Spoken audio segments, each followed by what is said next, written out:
Donc, le sujet du jour, on va rentrer dans le vif du sujet. Comment dépasser ce qui bloque votre perte de poids? Alors, la nutrition, on est bien d'accord, c'est la base. Savoir comment équilibrer ses repas. Et une fois qu'on sait comment faire, il suffit de continuer à l'appliquer. Je dis il suffit que, mais malheureusement, ce n'est pas aussi facile que ça. Pourquoi? Souvent, en fait, ce qui bloque notre perte de poids, ce n'est pas la nutrition. Ce sont les pensées que l'on peut avoir, les histoires qu'on se raconte. On se raconte beaucoup d'histoires dans notre tête, on a beaucoup de pensées dans notre tête qui ne nous aident pas. Donc, je vais vous donner quelques exemples, il y en a tout plein. Si vous voulez vous amuser à me donner des exemples, n'hésitez pas, ce serait même très, très chouette. Donc, des pensées qu'on peut avoir, des histoires qu'on se raconte. Je les ai eues, je vous partage également les miennes. J'ai plus de mal à perdre du poids que les autres. Est-ce que vous vous dites ça? Je dois faire beaucoup plus d'efforts. Je le pense toujours. Je suis humaine. Vu le poids que j'ai à perdre, ça va être trop long. J'ai fait des tas de régimes et cela n'a jamais fonctionné. Pourquoi est-ce que cette fois-ci, ce serait différent? Je n'ai pas le temps. Je n'ai pas assez de temps de me consacrer à tout ça. C'est trop énergivore. J'y arriverai pas. Je ne peux pas manger différemment que ma famille.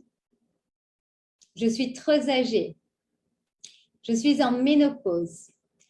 Toutes ces phrases, vous me les dites de manière régulière. Mais c'est marrant, vous savez, dans les femmes que j'accompagne chaque jour, elles sont toutes passées par là. De ces phrases, je me reconnais dans ces phrases, dans certaines de ces phrases. Et mes clientes se reconnaissent dans certaines de ces phrases. Mais la magie fait que, hop, elles perdent du poids. Pourquoi? Ça n'a rien de magique. C'est parce qu'on a travaillé sur les pensées. Les pensées, ce que vous allez penser, va créer une émotion dans votre corps. Si vous vous dites « je suis nulle », quelle émotion vous allez ressentir? Vous allez sentir une émotion négative. Quand vous ressentez cette émotion négative, ça va influencer vos actions. En vous disant « je suis nulle, je me sens mal dans ma peau, je ne me sens pas bien du coup, est-ce que je vais aller faire du sport ?» Je donne un exemple facile. Absolument pas, je vais aller me mettre sous la couette, regarder la télé et grignoter. Ça, c'est l'action de l'émotion négative. Et qu'est-ce que ça va faire? Ça va déterminer vos résultats. Ça va faire qu'il n'y aura pas de perte de poids sur la balance parce que j'ai été grignotée pour compenser mes émotions négatives à cause des pensées. Donc, vous voyez le schéma? Les pensées vont générer des émotions qui, elles, vont faire que vous allez ou pas passer à l'action ou la bonne ou mauvaise action et cela va déterminer vos résultats. Gardez cela en tête. Vos pensées, en fait, c'est le point de départ. Et donc, en apprenant à choisir de bonnes pensées, les bonnes pensées, vous allez influencer vos émotions qui vont influencer vos actions, qui vont influencer vos résultats. D'où l'importance de commencer à travailler sur vos pensées. Une pensée. Je ne vais jamais y arriver. Encore une fois, j'ai craqué. C'est une pensée négative. Des pensées négatives, vous en aurez toute votre vie. Ce n'est pas qu'il faut essayer de les effacer, c'est qu'il faut en prendre conscience et les questionner. Quand vous avez la pensée négative de « je suis nulle, je ne vais jamais y arriver », questionnez-vous. Est-ce que c'est vrai? Est-ce que je suis nulle? Ben non, c'est juste que là, je me sens nulle parce que j'ai craqué. Mais je sais que je ne suis pas nulle. Je sais que je fais des efforts. Je sais que j'ai l'envie d'y arriver. Je sais que je ne suis pas une personne nulle. On est bien d'accord? Je ne vais jamais y arriver. Mais si, je vais y arriver. C'est juste que là, maintenant, au moment présent, je ne me sens pas bien d'avoir craqué. Je m'en veux. Mais donc, je questionne mes pensées. Et je vois très bien que ces pensées ne sont pas vraies. C'est juste un état d'émotion au moment même. Et ce que je vais faire maintenant, c'est que je vais changer la pensée. Donc, de cette pensée, je suis nulle, je ne vais jamais y arriver, je me déçois, je vais changer. Ok, je suis un être humain, j'ai craqué. Est-ce que c'est la fin du monde? Absolument pas. Je choisis une nouvelle pensée. Je suis capable d'atteindre mes objectifs. Je suis capable de prendre les bonnes décisions. Et même si au début, vous vous dites, oui, mais si je me dis des phrases comme ça, en fait, j'y crois pas vraiment, répétez-les-vous autant de fois que nécessaire jusqu'à ce que vous les croyez. Le cerveau, c'est de la programmation. Au plus vous allez répéter des phrases positives, au plus il va les croire. Même chose pour l'amour envers soi. Au plus vous allez apprendre à vous dire que vous vous aimez, même si au début ça peut faire des « je suis pas sûre », vous allez voir que ça va changer les choses. Donc, on remarque la pensée, on la questionne, on la transforme je suis capable d'atteindre mes objectifs, peu importe les circonstances que je vais rencontrer, peu importe les échecs que je vais rencontrer sur mon parcours, je ne vais pas abandonner, je vais y arriver. Du coup, qu'est-ce qui va se passer si je me fais une belle phrase positive comme ça? Vous pouvez même la construire pour l'avoir déjà de prête pour les moments difficiles. Eh bien, du coup, vous allez faire les bonnes actions.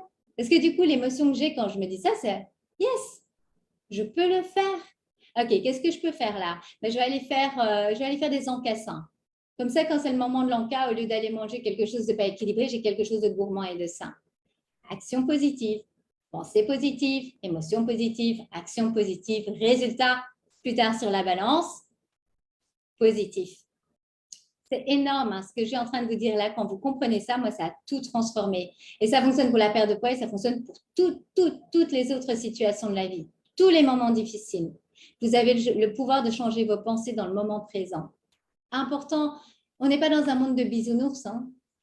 C'est un travail de pensée positive. C'est pas, alors, il y a des personnes qui sont plus sensibles à cela. Donc, il y en a, on va avoir dans notre caractère où on est plus ou moins positif. Mais quoi qu'il en soit, on peut le changer nous-mêmes. Donc, on est en mesure d'être une personne positive et ça vous transforme la vie et vous vivez plus heureux. Donc, c'est que du positif. Vous allez atteindre vos objectifs et vous allez vivre plus heureux. Donc, pour atteindre vos objectifs, c'est à la fin un travail sur le mental en chassant les pensées limitantes. Et il y a une phrase positive, comme je vous ai conseillé, que vous allez vous répéter quand votre cerveau lance le signal d'alarme disant, par exemple, que c'est trop dur. Alors, ça pourrait être même, oui, c'est dur. Et alors? Je suis une femme forte. Je peux le faire. Je vais y arriver. En plus, je vais bien, tout va bien. Il n'y a pas mort d'homme, entre guillemets, quand on a fait un écart. Vous pouvez aussi dire, ça c'est l'ancienne version de moi qui pense comme ça. La version de moi d'aujourd'hui, la Sylvie d'aujourd'hui, elle dit, je t'entends penser limitante, mais je choisis aujourd'hui de ne plus y croire. La nouvelle version de moi, elle sait mieux et elle sait faire de bons choix. Et alors, donc, construisez cette phrase positive pour vous, celle qui vous parle, celle qui vous fait du bien, et mémorisez-la. Comme ça, la prochaine fois que vous avez une pensée limitante, vous allez pouvoir la répéter jusqu'à ce que ça devienne votre nouvelle réalité. Et moi, j'aime beaucoup combiner avec la respiration profonde. Parce que ça ancre, en fait. Quand vous faites une respiration profonde, ça calme le cerveau. Ça vous permet de prendre du recul. Et hop, ok, c'était quoi cette pensée? D'où elle vient? Est-ce qu'elle est vraie? Et ensuite, il vous faut un plan d'action clair et simple à suivre dans lequel vous incorporez des touches de plaisir. C'est le travail sur le mental plus le plan d'action. Mais ce n'est pas juste le plan d'action, c'est les deux combinés. Alors, par rapport au plan d'action, donc c'est avoir des outils qui vous aident. Ce qui vous aide, vous, il n'y a pas de mieux, de moins bien, c'est personnaliser un rééquilibrage. Ça peut être un plan alimentaire si ça vous aide d'être structuré, d'avoir juste à suivre, ça peut faire beaucoup de bien. Un plan d'entraînement si vous voulez vous remettre au sport. Des outils pour tenir sur la durée, ça pour moi c'est juste magique, c'est ce qui me donne encore aujourd'hui la motivation au quotidien de faire ce qui est bon pour moi parce que j'aime bien aller cocher que j'ai fait ce qu'il faut. Donc ça c'est un de mes outils, le tableau de suivi des habitudes avec ce qui est vraiment important pour moi. Donc ça c'était avoir les outils. Le deuxième point, n'hésitez pas à partager les vôtres aussi.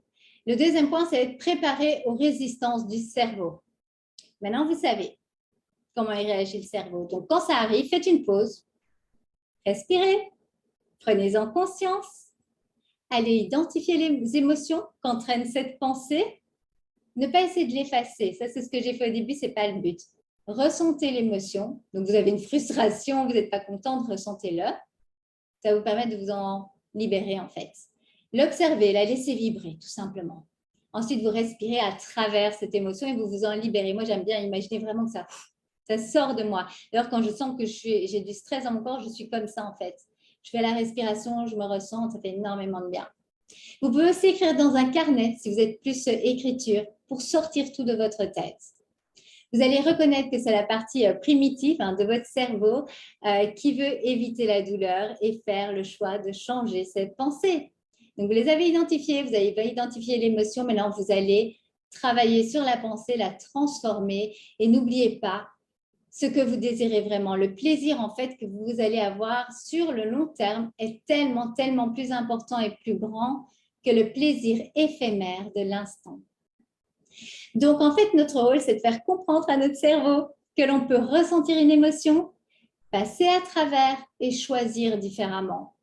Posez-vous la question de ce qui est le plus important pour vous, pour le restant de votre vie. Pas là pour le moment présent où vous avez une envie pour le restant de votre vie. Pensez à la version, donc on a vu, le point 1, c'était avoir des outils. Le point 2, c'est être préparé aux résistances du cerveau, vous avez compris.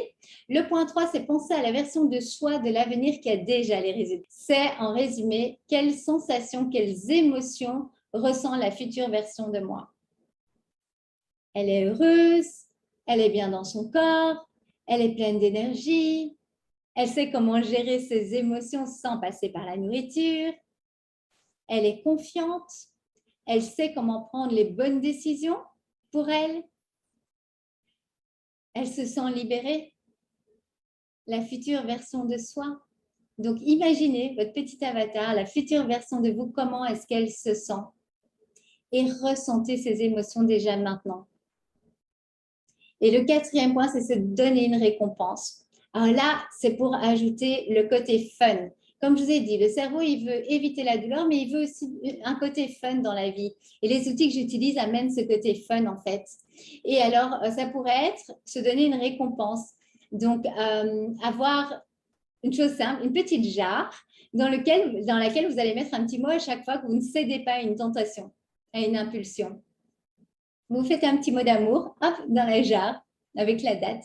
Et vous allez voir cette jarre grandir, se remplir. Et vous allez vous rendre compte qu'à chaque fois qu'elle se remplit, c'est à chaque fois une bonne décision que vous avez prise pour vous, pour atteindre vos objectifs. Le but ici, c'est vraiment de créer du plaisir pour le cerveau en étant fier de soi. Ça peut aussi être vous offrir un cadeau. Moi, je me suis fait des cadeaux tous les X kilos de perdus. J'avais même fait une vidéo de ça, je pense que c'était après mes 20 kilos de perdus. Je m'étais offert quelques maquillages de marque. Ça m'avait fait tellement plaisir. Et ce sont des choses que j'utilisais tous les jours. Donc, à chaque fois que je l'utilise, je sais que c'était en récompense, pas pour la perte de poids, en récompense pour toutes les décisions additionnées qui m'ont permis de perdre ce surpoids.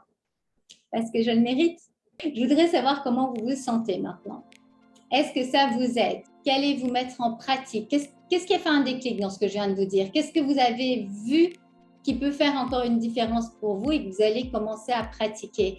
Parce qu'il n'y a pas de, par contre, il n'y a pas de magie dans ce que je vous enseigne là. Si vous ne passez pas à la pratique, vous allez pouvoir avoir les super émotions que vous avez maintenant de yes, ça me motive, je suis trop contente. Mais si vous ne passez pas ensuite à la pratique, pouf, ça va tomber dans l'eau. Je vous dis à bientôt. Prenez soin de vous. Et on passe à l'action. À bientôt.